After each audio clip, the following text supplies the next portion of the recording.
Price Lord.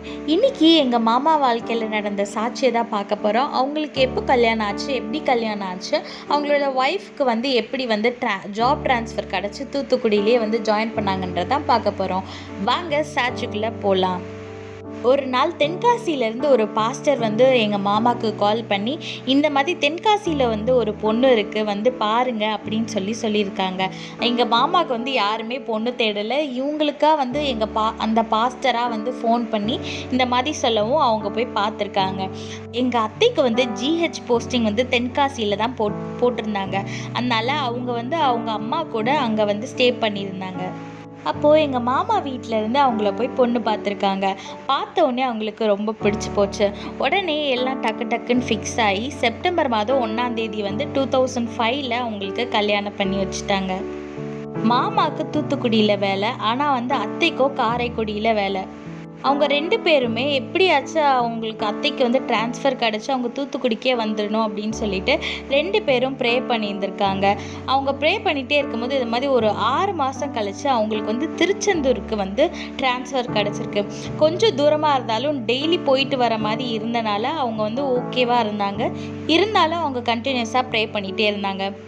இப்படி pray பண்ணிகிட்டே இருக்கும்போது ஒரு 4 மாதம் கழித்து யாருன்னே தெரியாத ஒருத்தர் இந்த மாதிரி என் பொண்ணுக்கு தூத்துக்குடியில் தான் போஸ்ட் போட்டிருக்காங்க, ஆனால் அவளுக்கு திருச்செந்தூர் வேணும், நீங்கள் திருச்செந்தூரில் தானே வேலை பார்க்குறீங்க, உங்களுக்கு ஆனால் தூத்துக்குடிக்கு தானே வரணும், நம்ம 2 பேரும் மியூச்சுவலாக ஜாப் எக்ஸ்சேஞ்ச் பண்ணிக்கலாமா அப்படின்னு சொல்லி கேட்டு அவங்க 2 பேரும் ஜாப் எக்ஸ்சேஞ்ச் பண்ணி இவங்க தூத்துக்குடியிலே 2 நாளில் ஜாப் ஜாயின் பண்ணிட்டாங்க.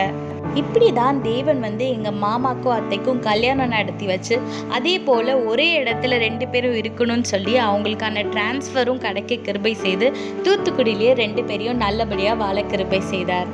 இதே மாதிரி உங்களோட வாழ்க்கையிலையும் ஏதாவது ஒரு தேவையோ இல்லை டிரான்ஸ்ஃபராக இருந்தாலும் சரி, இல்லை எந்த ஒரு தேவையாக இருந்தாலும் சரி, நீங்கள் விசுவாசத்தோடு ஜெபிக்கும் போது தேவன் நிச்சயமாக உங்கள் தேவைகளை சந்தித்து உங்களை ஆசீர்வதித்து வழி நடத்துவார். இதே மாதிரி உங்களோட வாழ்க்கையில் நடந்த சாட்சியும் நீங்கள் உங்களுக்குள்ளேயே வச்சுக்கொள்ளாமல் மற்றவங்களிடத்துலையும் பகிர்ந்து கொள்ளுங்கள். அப்படி நீங்கள் மற்றவங்களிடத்துல பகிர்ந்து கொள்ளும் போது அவங்க விசுவாசத்தில் குறைவுள்ளவர்களாக இருந்தாங்கன்னா, ஐயோ என் வாழ்க்கையில் எதுவுமே நடக்க மாட்டேங்குதுன்னு ஒரு அவிசுவாசமாக இருந்தாங்கன்னா, இவங்க வாழ்க்கையில் செஞ்ச தேவன் என்னோட வாழ்க்கையிலையும் செய்வார் அப்படின்ற ஒரு விசுவாசம் அவங்களுக்குள்ளே வரும். அதனால் உங்கள் சாட்சிகளை கண்டிப்பாக பகிர்ந்து கொள்ளுங்க. மற்றவங்களோட விசுவாசத்துக்கு ஒரு துவக்கமாக இருங்க. உங்கள் சாட்சிகளை நீங்கள் பகிர்ந்து கொள்ளணும்னு ஆசைப்பட்டீங்கன்னா மேலே உள்ள மெயில் ஐடிக்கோ இல்லை ஃபோன் நம்பருக்கோ நீங்கள் ஆடியோவாவோ இல்லை வீடியோவாவோ உங்களுடைய சாட்சியை நீங்கள் அனுப்புனீங்கன்னா இந்த சேனலில் நான் அப்லோட் பண்ணுவேன்.